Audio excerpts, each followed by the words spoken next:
The van that waited. Not all monsters hide in the woods.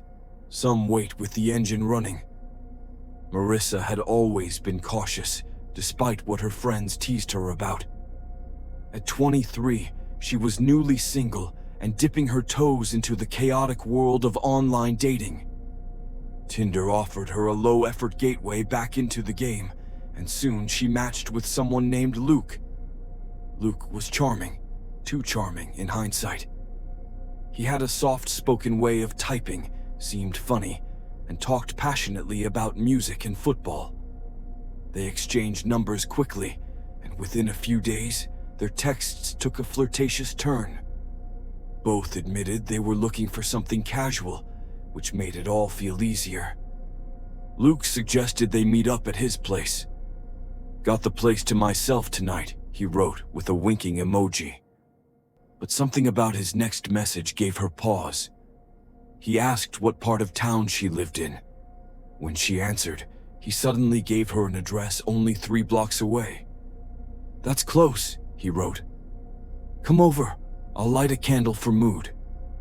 Marissa's gut twisted. Before agreeing, she insisted on a phone call. Luke's voice was calm, maybe a little too smooth, but not immediately alarming.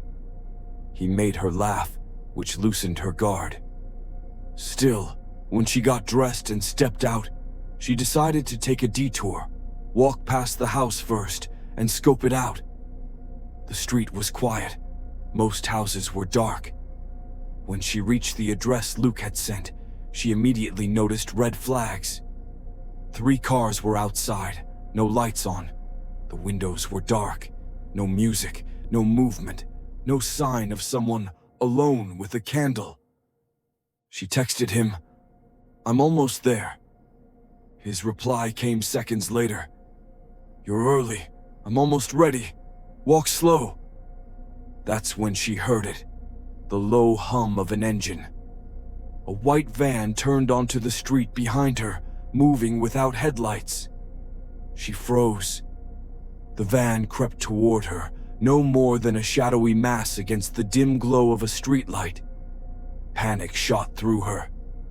Marissa darted behind a bush-lined fence and crouched low. The van didn't stop at Luke's address. It stopped 2 houses before it. The engine idled. No one stepped out. Her phone buzzed again. "Let me know when you're on my block. I'll come out." She didn't reply. Marissa stayed low, heart pounding so loudly she feared it would echo. After what felt like hours, she began retreating, sticking close to houses, moving quietly through shadows. She didn't stop until she was safely back home. That night, she blocked Luke's number and reported the Tinder profile. The next day, she and her mother went to the address. A middle-aged woman answered the door. "I don't have a son," she said flatly when they asked for Luke. "I live here alone." Chilled to her core, Marissa and her mother went straight to the police. She gave them all the texts, the number, the address, the timing. "There's been similar reports," the officer said, not looking surprised. "But never any proof." Marissa never used Tinder again. She couldn't shake the image of the van idling on that quiet street, waiting for her to step into the trap.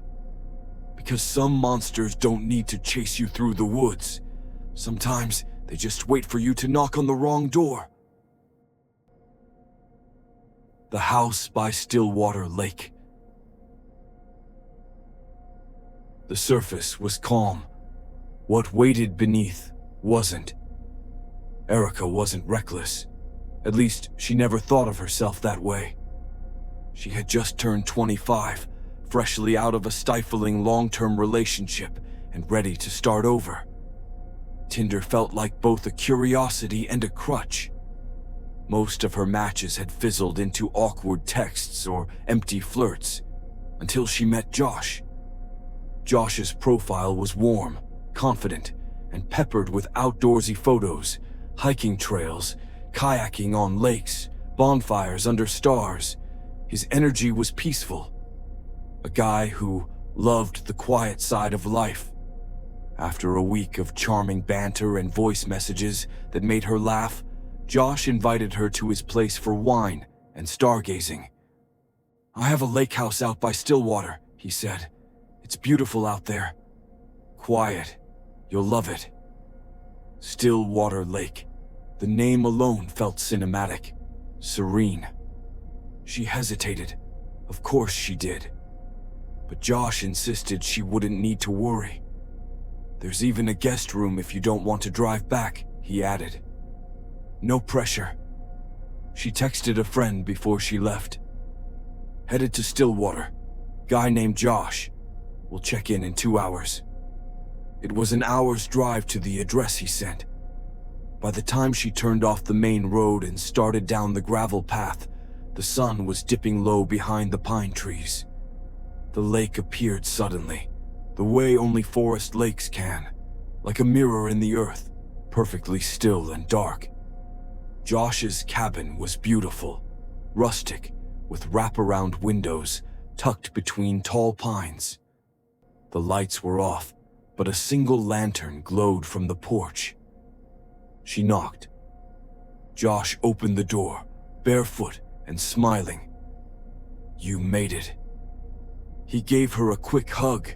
He smelled faintly of pine and something else, metallic maybe. His grip lingered a bit too long. Inside, the cabin was oddly sterile. No photos, no clutter, no sign of someone actually living there. There was a fireplace, but no fire. A long table with no chairs, just a dusty wine bottle and 2 glasses. Erica kept her bag close. They talked, mostly him talking, while she nursed a glass of red. Josh asked strange questions. "Do you believe in fate? Would anyone miss you if you vanished for a weekend?" He said them playfully, but his tone lacked warmth.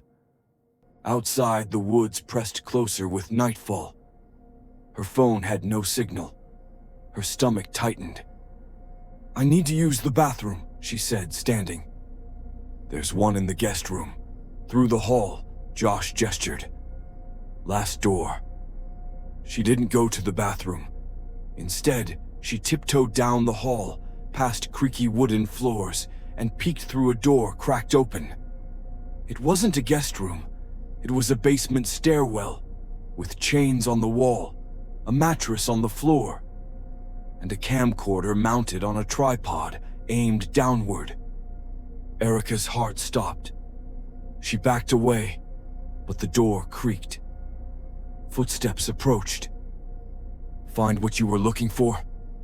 Josh's voice came from just around the corner. Erica ran. She didn't scream. Instinct told her not to. She darted out the door into the woods, bag in hand. Behind her, she heard Josh yell something, followed by the unmistakable sound of him giving chase. She didn't look back. Branches slapped her face. Mud swallowed her shoes. But the road, blessed pavement, finally appeared like a lifeline. A passing pickup truck screeched to a halt as she flailed into its path. The driver, a woman in her 60s, let her in without question. Erica never saw Josh again. By the time police got to the lake house, it was empty. No chains, no camcorder, no trace. The house belonged to a man who had died 5 years earlier. The deed hadn't changed names since. Some reflections shine false. Some lakes don't echo when you scream. And some people aren't just pretending online. They're hunting. The party that wasn't. There's no RSVP when the guest is prey. Leo wasn't desperate for love, but he was lonely. After moving to a new town for work, his weekends blurred into a silent cycle of Netflix and frozen dinners. Tinder became a way to see faces again. Real or not, he wasn't sure anymore. Then came Rachel. Her profile was magnetic. Tousled hair, sun-drenched selfies, a sharp wit in her bio. Just looking for a good laugh and someone who knows how to drive at night, she'd written. They messaged for 3 days straight. She was clever, quick to joke, and gave just enough mystery to keep Leo hooked. On the 4th night, she sent an invite. Having a little house party with friends. Wanna come by? Haha. Leo hesitated. Will there be actual people? He joked. Just me and a few friends. Chill vibes. Good music. Come around 9. She sent an address, 1 town over. A place he didn't recognize. The neighborhood was weirdly quiet. Dim streetlights, houses too far apart, no cars parked along the curbs, no voices or music in the air. Leo pulled up to the given address, a sagging 1-story house flanked by dying shrubs and a cracked driveway. Porch light flickering, no sound, no party. He stepped out, nerves on edge, and double-checked the address. Before he could knock, the front door creaked open. A man stood there. Balding, maybe mid-40s. Thin and pale with hollow eyes and a faint, twitchy smile. "Rachel?" Leo asked. The man nodded once, slowly. "She's inside. Said you'd be early." Leo's stomach flipped. Every instinct screamed wrong, but he couldn't bolt. Not yet. Not without being sure. He stepped inside. The smell hit him first, like mildew and wet cardboard. No music, just silence. "Everyone's out back," the man said, gesturing down the hallway. Leo nodded, pretending to go along, but veered toward what looked like a kitchen instead. The fridge buzzed loudly. The countertops were coated in dust. On the table, he saw something that made him stop. A stack of phones, at least 6. Different models, all powered off. Then footsteps behind him. "You're not going the right way," the man said flatly. Leo turned slowly. "Rachel said to wait inside," he lied. "She changed her mind." The man moved closer, blocking the doorway. Leo scanned the room. Knife block, just out of reach. He backed up slightly. "Look," Leo said, "I'm gonna head out. Tell Rachel thanks, but I think I got the wrong idea." The man stepped forward. "You are the idea." Leo didn't wait. He grabbed the closest chair and flung it toward the man, catching him off guard just long enough to sprint past. He heard something crash behind him, maybe the chair, maybe not, and tore down the hall toward the front door. Locked. Deadbolt. Another door to the side. Bathroom. Useless. He turned, searching, when he saw a side window. Narrow, cracked, but possible. He dove through it, scraping his arms and landing in a bed of overgrown weeds. Behind him, the man screamed something unintelligible. But Leo didn't stop. He ran.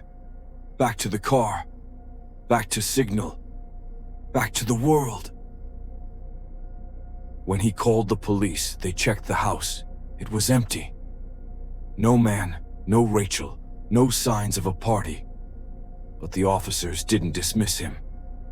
"There've been other calls like this," one of them said. "Different names, same house, same setup." Leo later found a Reddit post that chilled his blood. A girl described matching with Rachel. Same profile picture, same jokes. She was invited to a party, same address. But she never went. She never went. Some dates never existed. Some parties were never planned. And some doors once entered weren't meant to open again.